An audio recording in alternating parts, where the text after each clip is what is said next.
Watch this.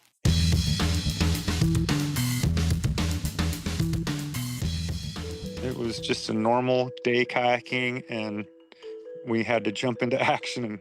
Highway 55 is certainly a scenic drive, but it can also be a dangerous one because of the proximity to the Payette. Recreation on the river, though, is also the reason a Treasure Valley couple is alive today. It started as a $3 million partnership for a much-needed forensic lab in eastern Idaho. But somewhere between the state capitol and construction, the plan went south. So what happened to the money? A shakeup at Boise VA is pushing the union president out of his office, and he says it's part of a bigger plan that could have a harder hit on veterans. It is the main and most direct highway between McCall and the Treasure Valley, which is why about 6,500 people head north and south on Highway 55 every day. It's a beautiful drive, with a good chunk of it running right along the Payette River, where you can see rafters and kayakers enjoying the rapids. It's also one of the reasons it's called the Payette River Scenic Byway, but that's also known as one of the deadliest roads in Idaho, according to the National Highway Traffic Safety Administration. Tight turns, and in some sections, no shoulder. They're just a few of the reasons Highway 55 claims about 8 lives a year in deadly crashes. One Caldwell couple nearly added to those numbers after a drive home earlier this month ended up in the Payette River. The only reason they didn't become a statistic? Because of the quick actions of a group of kayakers. Here's Aspen Shumpert with their story. It's the scenic byway Idahoans take to hit the mountains. Highway 55, while stunning because it hugs tight to the Payette River, it can be deadly with its narrow and sharp turns. It was our biggest fear. Sarah Valenzuela says their family took that route to Cascade to go spread their grandmother, Ellen Riley's ashes at Horse Thief Reservoir.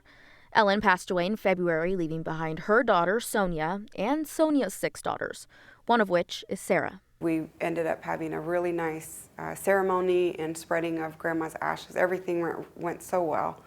We had lots of family there, found some of her favorite fishing spots, and had a lot of pictures and stuff like that in remembrance of her.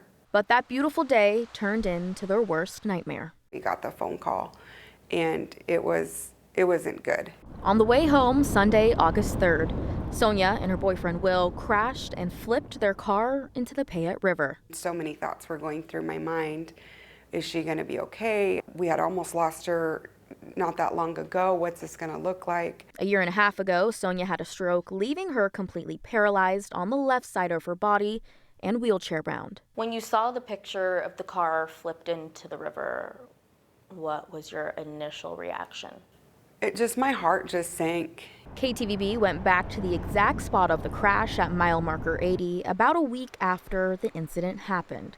Tire marks appeared to be on the road, and gravel looked displaced from where officials drug the car out. Sarah says they were told Sonia became irritated with her seatbelt, had taken it off, and her partner Will, who was driving, was trying to help her. And that's right about the time that he looked up and he came face to face with the curb, and it was too late. Will suffered minor injuries, but Sonia had a broken femur and broken tibia on her good leg, a fractured T4 in her upper spine, and even a broken nose. It wasn't until later that Sonia's family learned how her and Will got out of the car and out of the water. Somebody had privately messaged me a name and a phone number, and when I reached out to him, he realized who I was. He was. You could hear him crying on the other side of the phone. He said it was very traumatic for him, and this person his name is Jeff. I've paddled that section probably 600 times at the North Fork, Lower 5. Jeff Landers, his wife Sarah, and their friend Micah Barker had already been paddling all day and gone out of the water. But Jeff and Micah decided to get back in for one last run.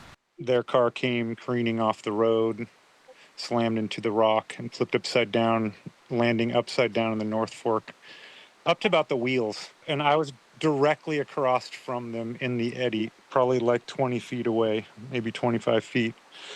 So I just ferried across the river as fast as I could. Jeff reached Will's side first. I could hear someone in there struggling, banging, just trying to get out of the car. And the car was sitting, luckily, just basically on sand, on a little sandbar right there which, for the North Fork Payette is pretty rare.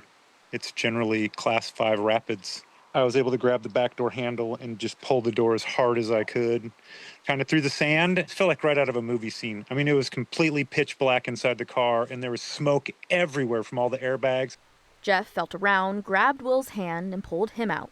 And that's when he told me that his disabled, partner was trapped on the other side of the car. And as I came around the back of the car, that's when Micah kind of had finally gotten down from the wave and out of his boat also. I could see that she was pinned between the seat backs since the car was upside down. And her head and her nose was just barely out of the water. Sonia, who is still recovering in the hospital, says much of it is a blur to her. I could hear voices yelling back and forth to each other. And one of them said, "Sonia, you have been in an accident." Jeff says other paddlers and kayaks approached, calling for emergency services. Another was a doctor who checked the couple's vitals. And the other kayakers were already starting to try and build a trail because everyone knew we had to get her out of there. We just got everyone in a line once we got her strapped onto the backboard, and we just basically bucket lined her down the trail that people had made and up to the road. And about the time we got her to the road, the ambulance showed up. Jeff says he's thought about before if a car would have crashed in the river while he was kayaking, what would he do? His answer was to immediately jump in to help. It was quite the experience. I'm glad I was placed right in the right spot at the exact moment. Sonia says it's nothing short of a miracle, and she can't thank the kayakers enough. I feel very lucky. She sent this video to Jeff after learning he was who pulled her out that day. I'm so glad you saved me because, dude, I got a lot of life to live. If I could hug you, I would. It makes me emotional, I'm just glad I'm blessed that I was there. Angels come with kayaks or angels come with paddles. If any of those things were different, that the kayakers weren't there, if somebody wasn't able to pry those doors open that day, things would have been a lot different. But the Valenzuela family believes Jeff wasn't the only angel looking over Sonia and Will that day. After the car was towed, Sarah went to go see it, finding 2 other things that survived the crash. Our grandma's picture had made it to the front facing outward in a really small frame. And I reached in and I pulled it out and everything was intact. And the remaining ashes dry inside the middle console. I feel like my mom was trying to get my attention. Like, hello, I'm here, Not having your seatbelt on, going down as hard as she had and flipping and water, those kind of things. It's, nothing but a miracle. Again, Will suffered minor injuries. Sarah says not much more than some scratches and bruises. He had his seatbelt on. Sonia, just days ago, was able to be taken off the ventilator and is preparing to leave the hospital soon and enter into a nursing facility for continued care. But she says when she can't wait to give Jeff that hug. Oh, right place, right time. You said it best. That was how that whole thing worked. Crazy. Definitely. And as much as I'm told Sonia doesn't like cats, her daughters now are describing her as a cat with the 9 lives that she's had and how much she's endured, really. She's ticking those off really quickly, though. She is, yeah. Thanks, Aspen. Well, too often, unions that represent VA employees fight against the best interests of veterans while protecting and rewarding bad workers. That's a quote from Veterans Affairs Secretary Doug Collins on the day the department announced it was killing the union contracts for most VA employees.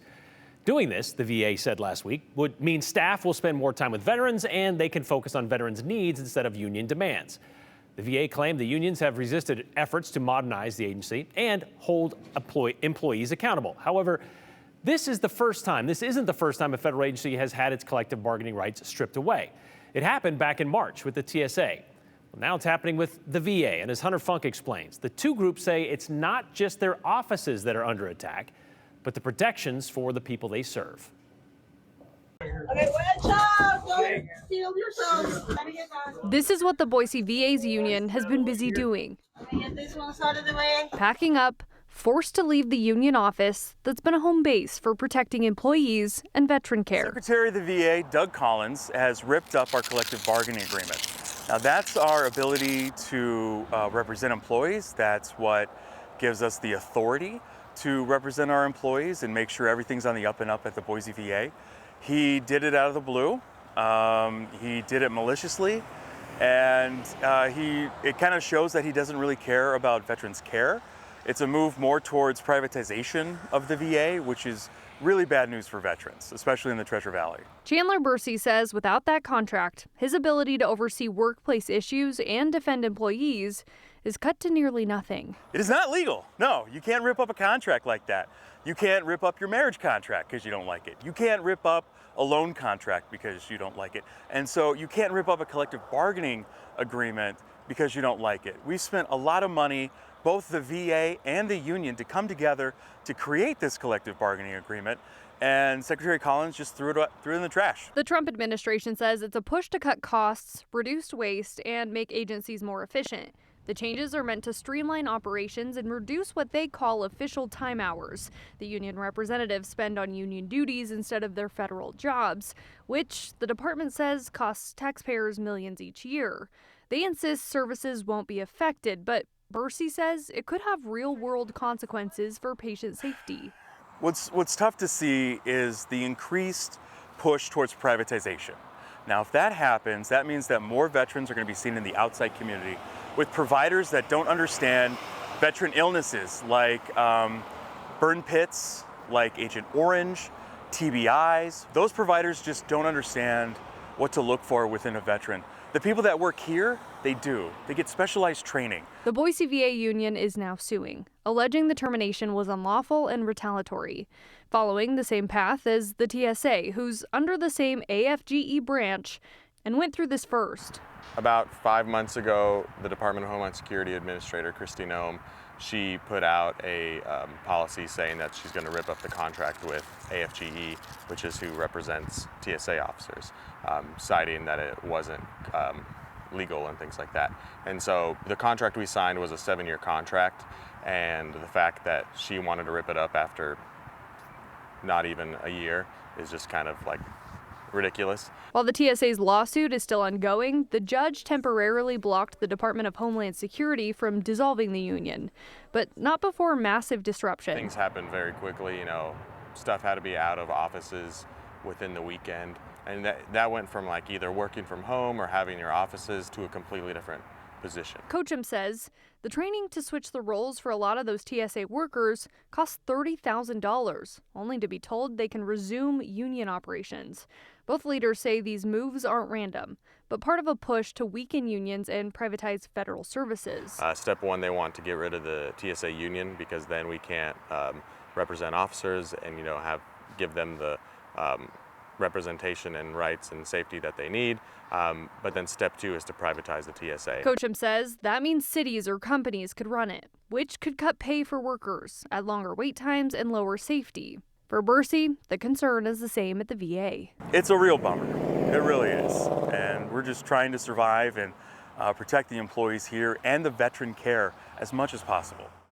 Now, the VA union, for now, is out of the office as they wait for their lawsuit to play out. Both unions say they're confident they're going to win in court, pointing to the TSA's recent legal victory of being temporarily reinstated as precedent. But they do say even if they do, the damage is done in the meantime, so it's going to take time, it's going to take people to repair all of this. There's also talks about how the Department of Ag and EPA might be going through the similar things, just like TSA and the VA just did. And is this kind of this trend of chaos that we've seen for the last 6 months or so within this administration? And we all know that privatizing something means it's for profit, so therefore those prices, as they mentioned, wages or whatever, would go down. Yeah, all right. Exactly. Thank you very much, Hunter.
A legislative audit published this week found Idaho State University failed to properly use the money it was allocated several years ago. Nearly $1 million in public funds were approved for a forensic pathology center at ISU in 2022, a project they were trying to complete with Bannock County.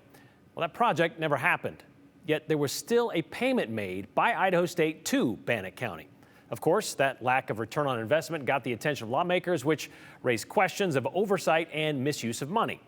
Joe Paris spoke with Idaho State about the audit and the actions the university has taken already to take responsibility. A 2022 green light from the Idaho legislature cleared the way for a major partnership. In November 2022, a press release announcing that Idaho State University and Bannock County have signed an agreement to fund and build the East Idaho Forensic Pathology Center on the Pocatello campus. A dual-function partnership. It would be a much-needed facility for autopsies serving 17 counties, as well as a training and research opportunity for Idaho State students. The original announcement outlined $900,000 in state funding, combined with $2 million in ARPA federal grant money to pay for the project. A note, though, in the 2022 legislative funding bill, House Bill 776, any unspent funds at the end of the appropriation period were to be returned to the state of Idaho General Fund, and that end of that period, June 30th, 2023. To ensure that, an Idaho State staffer wrote, "We think the cleanest path forward is for the county to invoice us for $900,000, the logic appearing to be that the money would be protected from being returned as research and development on the project continued." The audit makes it clear that Idaho State University received an invoice from Bannock County on April 17, 2023 for $853,700, the remaining balance of the initial $900,000 allocation. So that's the money minus funds that had already been spent on the project. And it was actually paid on April 20th. And that invoice simply listed the payment as Forensic Pathology Project, with really no supporting documentation of actual expenses that were incurred, something that is required under the funding legislation. In August 2023, emails cited in the audit show that Idaho State staffers were notified that Bannock County had decided they were not moving forward with the project, instead deciding to build a facility on county-owned land rather than the university campus. Some Idaho State staff raised concerns about the money and if it needed to be returned to Idaho State from the county. In November of 2024, the Idaho Freedom Foundation published a piece questioning the financial transaction. That same day, Senator Glenida Zuderfeld published a call to action on her Substack. And the legislative audit found, quote, no evidence that Idaho State attempted to obtain additional documentation to support the expenditure or to get their money back until the media and the legislature began asking questions. Idaho State did ultimately get the money back from Bannock County, two separate checks. The first for about $685,000 on December 19th, 2024, a second check for about $168,000 on January 9th, 2025. And both of those checks sent back to the Idaho State Treasurer. Going on. Weeks later, new Idaho State University President Dr. Robert Wagner acknowledged to lawmakers on the budgeting committee the actions that had happened under his predecessor. One of the areas that I have identified that Idaho State University must do better at is, number one, recognize that legislative intent is law. Dr. Wagner explained that this got on his radar in the fall of 2024, and he immediately moved to take action. It's incredibly important for us as an institution when those funds come to us that we take full and complete responsibility and realize and understand what that intent is. We also need to track those funds. We need to follow and make sure that the funds are being used appropriately. We've been open and transparent and working with the auditors, and so we expected the audit to be released. Ryan Sargent is Associate Vice President of Government and Community Relations at Idaho State. The money was returned to the state as quickly as possible. And that's not to mitigate any of the issues or the responsibility that we have to follow legislative intent, which is the law. But as soon as President Wagner became aware of it, this was pretty quickly solved as best as the university could. The university is fully acknowledging the fairly criticized actions. Were some mistakes made in not following legislative intent and having the pathology lab built on Idaho State's campus? Yes, and we readily admit to to those mistakes, but the self-correction and the fact that all of the money was returned to the state, I think speaks volumes to how seriously Idaho State took this issue. As President Wagner told lawmakers back in January, new practices are already in place at Idaho State to prevent something like this happening again in the future. We have created internal processes that include our CFO, as well as our legal counsel and government relations, to really monitor every single dollar that's allocated to Idaho State and make sure that it's spent in the way that taxpayers expect, and to provide the services that the legislature wants through their investments. And our coverage will continue on our News at 6 with our Morgan Romero. Brian, she's talking about next steps with possibly the AG's office, also checking in with the co-chair of Idaho's budgeting committee, Representative Wendy Horman, talking about if lawmakers, what their thoughts are on this whole thing. That's my question would be, okay, so the money is returned. What are the repercussions? I think even if the money is returned, I mean, there still is a possibility that there was wrongdoing. There was a very narrow scope in this audit, basically just to get a very basic understanding of what happened and what went wrong. And there was 2 recommendations to Idaho State and what to do, and they've already addressed that, as you heard. But there still could be some type of another element with the AG's office. Okay. Morgan's working on finding out more from them. All right. Thanks, Joe.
ISU, return the money, no problem, right? Address the problem, return the money. Hope there's as much scrutiny on how the $50 million for school choice gets spent. That's what Jack would like to see.